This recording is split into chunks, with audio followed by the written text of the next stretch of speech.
My god, development is like too much. मतलब मैं बताऊं कि वहाँ का गांव is more like our Karachi right now, to be very honest. Yes.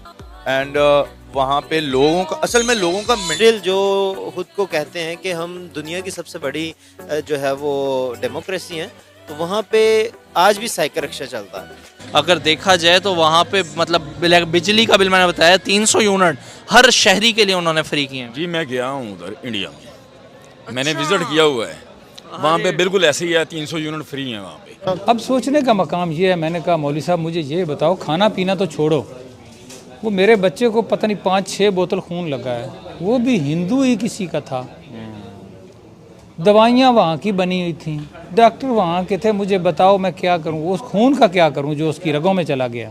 और बड़ा अच्छा महसूस होता है जब इंडियंस आपको प्योरिटी देते हैं, आपको बीइंग ए पाकिस्तानी वो सारी दूसरी नेशन से जो है वो स्पेसिफाई करते हैं। और आप खाने खिलाने का जो है क्या बात है। अच्छा।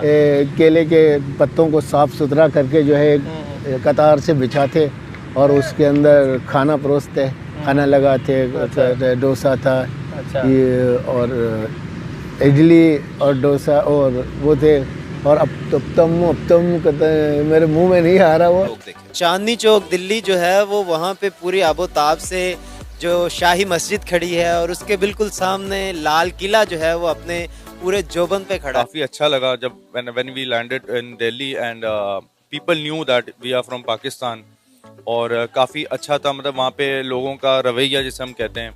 वहाँ के हालात पाकिस्तान से बहुत ही अच्छे हैं। सर 8 महीने पहले गए हैं, इसका मतलब आप जो रिपोर्ट देंगे वो सही देंगे। बिल्कुल। मुझे ये बताएं कितना फ़र्क आप देख रहे हैं इधर के रहने वाले लोगों में, इधर के लाइफस्टाइल में, इधर की रोड्स वगैरह, और वहाँ पे आपने क्या चेंज फील किया? ज़मीन और आसमान का फ़र्क है यहाँ पे, ऐसे ही है। मैं भी इंडिया गया हूँ तो मेरी सोच बदली है, ना जाता तो शायद मुझे भी ना पता होता। बड़ा मज़ेदार था। खाने ये जो है उनके खाने यार इतने लजीज है, उनके मसालों की क्या बात करूँ। गाड़ी ले लें, वहाँ पे मेहरान जो है वो 3.5 लाख रुपए की है, यहाँ पे 24 लाख रुपए की है। उसमें इस किस्म के मिसाले और जायका था जो मैं आज तक नहीं भूला, ना मुझे उस जैसा कभी खाने को। दरगाह के ऊपर मुझे स्टेट का कोई भी जो है वो अमल दखल नज़र नहीं आया। वहाँ पे एक्चुअली दरगाह के जो रिप्रेजेंटेटिव्स हैं, जो उनके गद्दी नशीन हैं, उन्होंने ही सारा वहाँ पे जो है वो होल्ड किया हुआ है। मुझे वहाँ पे विराट कोहली जो है वो कह रहे थे मुझे कह रहे थे कि आपकी जो फेस एक्सप्रेशंस हैं वो विराट कोहली से बहुत ज़्यादा मैच कर। तो दोस्तों आज की वीडियो बहुत ही मज़ेदार होने वाली है। आज हम देखने वाले हैं पाकिस्तानी जो कि इंडिया में आए और उसके बाद जब पाकिस्तान में गए उन्होंने पाकिस्तानियों से क्या कहा इंडिया के बारे में, आज हम वो देखेंगे। और दोस्तों वीडियो बहुत ही मज़ेदार होने वाली है। ये जो वीडियो है वो साना अमजद और कैस्टल रिकॉर्ड्स की कुछ क्लिप हैं इन अदर चैनल की, मैं उनके नाम डिस्क्रिप्शन पे या फिर उनके क्लिप के ऊपर दे दूंगा। उनके चैनल को भी लाइक एंड सब्सक्राइब दोस्तों कर लेना। और दोस्तों आज हम देखने वाले हैं कि पाकिस्तानी लोग आखिरकार भारत में आए और उनके साथ कैसा व्यवहार हुआ और उनका क्या कहना है उसको लेकर के। तो चलिए दोस्तों वीडियो को स्टार्ट करते हैं और मिलेंगे वीडियो के लास्ट में, फिर बात करेंगे इस वीडियो के बारे में कि आखिरकार इन्होंने क्या कहा। बताइएगा आप, क्योंकि अजमेर शरीफ का विजिट करके आए हैं, तो यहाँ के पाकिस्तानियों में कॉन्सेप्ट पाया जाता है कि वहाँ पर मुसलमानों को मजहबी आज़ादी हासिल नहीं है, वहाँ पे जो है उन्हें दबाया जाता है, उन्हें दबी हुई घुटी हुई ज़िंदगी गुजारना पड़ती है। तो ये बताएं कि वहाँ अजमेर शरीफ हमारी एक बहुत बड़ी, मतलब कह लें कि हमारे लिए एक बहुत बड़ी दरगाह है, तो वहाँ पे किस तरह उस दरगाह का ख्याल रखा जा रहा है इंडिया की जानिब से? दरगाह के ऊपर मुझे स्टेट का कोई भी जो है वो अमल दखल नज़र नहीं आया। वहाँ पे एक्चुअली दरगाह के जो रिप्रेजेंटेटिव्स हैं, जो उनके गद्दी नशीन हैं, उन्होंने ही सारा वहाँ पे जो है वो होल्ड किया हुआ है। और जो सबसे मुझे मतलब वहाँ पे जाके एक नेगेटिव चीज़ नज़र आई वो ये थी कि हमारे यहाँ दरबारों का सारा जो मज़ारात का होल्ड है वो एक बाकायदा एक डिपार्टमेंट ने होल्ड किया हुआ है, जिसकी वजह से सारा निज़ाम बहुत बैलेंस्ड है, मैनेज्ड है। बट वहाँ पे जब आप, चूँकि स्टेट जो मैनेज कर सकती है वो एक नॉर्मल पर्सन, एक आम बंदे नहीं कर सकते, तो वहाँ पे मज़ारात के ऊपर कोई मैनेजमेंट कोई ऐसा सच नहीं थी। द रीज़न इज़ ओनली कि वहाँ पे स्टेट का कोई जो है वो अमल दखल नहीं था। स्टेट शायद वो मुस्लिम कम्युनिटी की बेस के ऊपर कोई उस पर इंटरफेयर नहीं करती। तो यहाँ पे मच बेटर जो मज़ारात के ऊपर इंतज़ामात होते हैं, जो लुक आफ्टर हमारे डिपार्टमेंट्स करते हैं, वो बैलेंस्ड हैं, कंट्रोल हैं और सारा कुछ बहुत बेहतर है।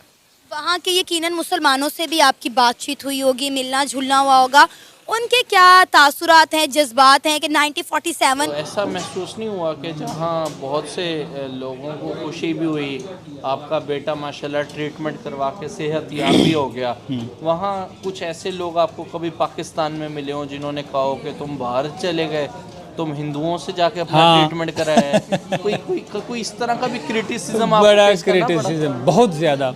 मसलन कहीं अगर बैठे हैं ना, तो मतलब एक जगह तो ऐसे हुआ कि एक जगह मैं बैठा हूँ, तो वहाँ मैं किसी फौतगी पे मैं गया, तो वहाँ बंदे और भी बैठे थे, एक मौलवी साहब भी बैठे थे वहाँ पर, उस मस्जिद के इमाम थे।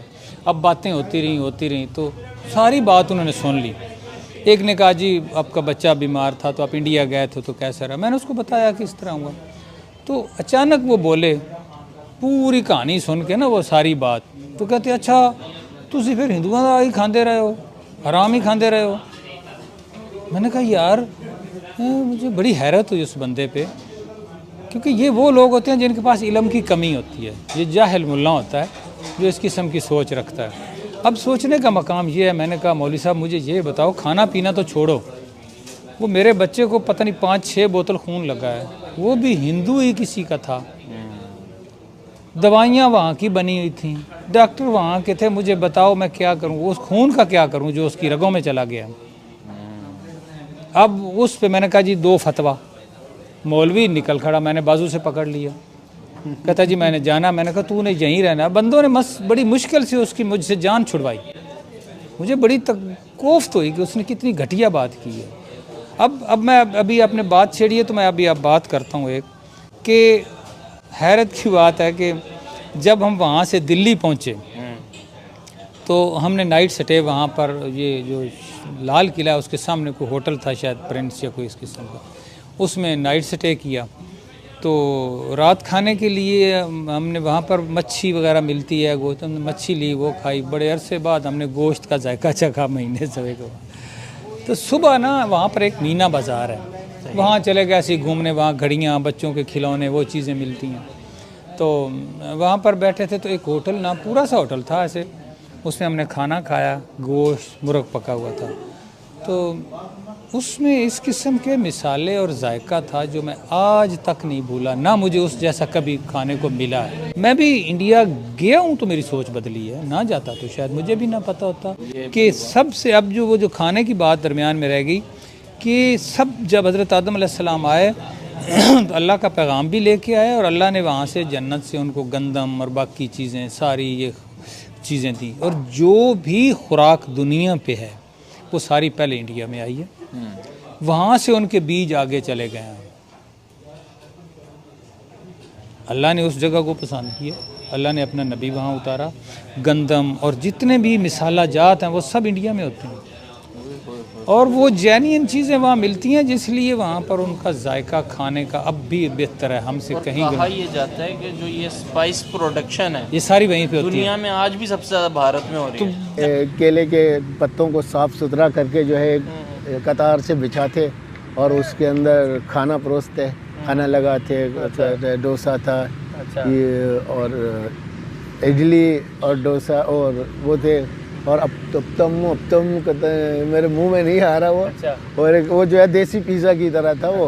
उत्तपम तो नहीं है? उत्तपम उत्तपम है इस तरह। बहरहाल मैंने भी एक दफ़ा एक फूड व्लॉग बनाया था, कहेंगे तो डिस्क्रिप्शन में लिंक दे दूंगा, जिसमें 2-3 चीज़ें हमने, डोसा तो बहुत बार ट्राई किया, लेकिन उत्तपम है, उत्तपम मुझे भी वो नाम आज तक सही समझ नहीं। लेकिन आपने देसी पिज़्ज़ा वाली बात की तो मुझे लग रहा है हाँ वो बड़ा मज़ेदार था। खाने ये जो है उनके खाने यार इतने लजीज है, उनके मसालों की क्या बात करूँ मैं। अच्छा। हम अपने मसालों को देखते हैं और उनके मसालों को देखते हैं तो हम यूँ लगता है शर्मिंदा हो जाते हैं हम उनके आगे। उनके हर खाने में एक अलग अलग सी लज्जत है। क्या उनकी लज्जत, उनकी खुशबू मसालों की, वो जब खाना पकाते थे बड़ी बढ़िया खुशबू मिलती थी, और जो है खाना खाने अब लग जाओ तो आपका दिल नहीं भरता था। हाँ, आप खाते जाओ, जाते जाओ और खाते थे।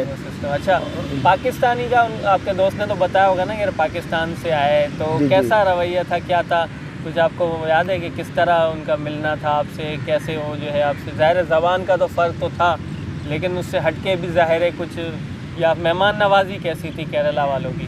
जब मैं प्लेन एयरपोर्ट से बाहर निकला तो मैंने कहा यार मैं पाकिस्तानी हूँ, वो इंडियन है, पता नहीं क्या रवैया मेरे साथ करेंगे या नफ़रत या मुंह चढ़ाना। नहीं, कोई ऐसी बात नहीं। उनकी प्यार, उनका मोहब्बत देख के मैं बहुत खुश हुआ। और जो है उनके बात करने का तरीका जो है हमारे बात करने के तरीके से बहुत ज़्यादा बेहतर था, बहुत अच्छा था। और ये कहें कि उनकी जो है ना तालीम आला थी, वो इसी तरह से इंसान को इंसान समझते थे। जैसे हमारे यहाँ पर है वो करके पुकारते थे, उधर नहीं, उधर यहाँ वहाँ पर इज़्ज़त बड़ी दे। तो दोस्तों आप लोगों ने देखा कि कैसे पाकिस्तानी मीडिया में इंडिया को लेकर के जो इंडिया में घूमने आए थे उन्होंने क्या कहा। आप लोग जानते हैं, जो पाकिस्तानी यूट्यूबर्स ने जब उनसे पूछा कि आप इंडिया में गए वहाँ पर आप लोगों को कैसा लगा, तो उन्होंने यही कहा कि इंडिया बहुत ही ज़्यादा डेवलप्ड हो चुका है। और आप लोग जानते भी हैं इंडिया इस समय बहुत ही ज़्यादा डेवलप्ड हो चुका है। वहीं जो हमेशा बात होती रहती है एक मुसलमानों को लेकर कि इंडिया में मुसलमान सिक्योर नहीं है, उनकी सिक्योरिटी सही नहीं है। और वहीं जब इन लोगों से पत्रकार ने ये पूछा कि क्या भारत में मुसलमान सुरक्षित हैं या नहीं, उनको लेकर के क्या राय है आपकी, तो उन्होंने यही कहा कि वहाँ पर मुसलमान बहुत सही से रह रहे हैं। और वहीं उन्होंने ये भी एक तो ये बोला कि दिल्ली में अजमेर शरीफ और सामने लाल किला भी, वहाँ पर कोई भी बंदे ने ये भी बोला कोई सरकार का कोई इंटरफेयर नहीं है मस्जिदों के ऊपर, वहाँ पर खुद ही जो मस्जिद के मौलाना है वही उसका देख रेख करते हैं, वही उसका सब कुछ करते हैं, सरकार का कोई भी उसमें इंटरफेयर नहीं होता है। तो इससे ये समझ में आता है कि भारत में मुसलमानों के खिलाफ कोई भी नैरेटिव नहीं चलाया जाता है, न सरकार मुसलमानों के खिलाफ। हालांकि कुछ ऐसी चीज़ें हैं, कुछ ऐसे लोग हैं जो हमेशा ये चीज़ें करते रहते हैं, हर एक देश में ऐसे होते हैं। लेकिन वहीं अगर दूसरे लोगों की बात की जाए, भारत के खाने पीने की इन लोगों ने बात की, तो भारत का खाना पीना वैसे भी लजीज है और भारत के मसाले दुनिया में भी काफ़ी ज़्यादा प्रसिद्ध हैं। तो इसको लेकर के भी इन्होंने कहा। और काफ़ी ज़्यादा भारत के जो इस समय गांव, और आप लोगों को बता दूं गांव, आप लोग भी कभी अगर पाकिस्तानी कोई भी और आएगा जब उनके आप इंटरव्यू सुनोगे तो यही वो लोग बोलते मिलेंगे कि भारत बहुत ही ज़्यादा डेवलप्ड हो चुका है। क्योंकि आजकल भारत में बहुत ज़्यादा स्पीड में विकास हो रहा है। आप लोगों को अगर मैं बताऊं तो भारत में स्मार्ट सिटी भी हर एक मतलब राज्य में स्मार्ट सिटी भी बनाई जा रही हैं और काफ़ी ज़्यादा स्मार्ट सिटी भी बन चुकी हैं। तो दोस्तों आप लोगों को कुल मिलाकर वीडियो कैसी लगी, आप लोगों ने वीडियो देख ही ली है, आप लोग अपनी राय कमेंट में ज़रूर दे देना। तो चलिए दोस्तों वीडियो को यहीं पर समाप्त करते हैं, अब मिलेंगे नेक्स्ट वीडियो में। जय हिंद।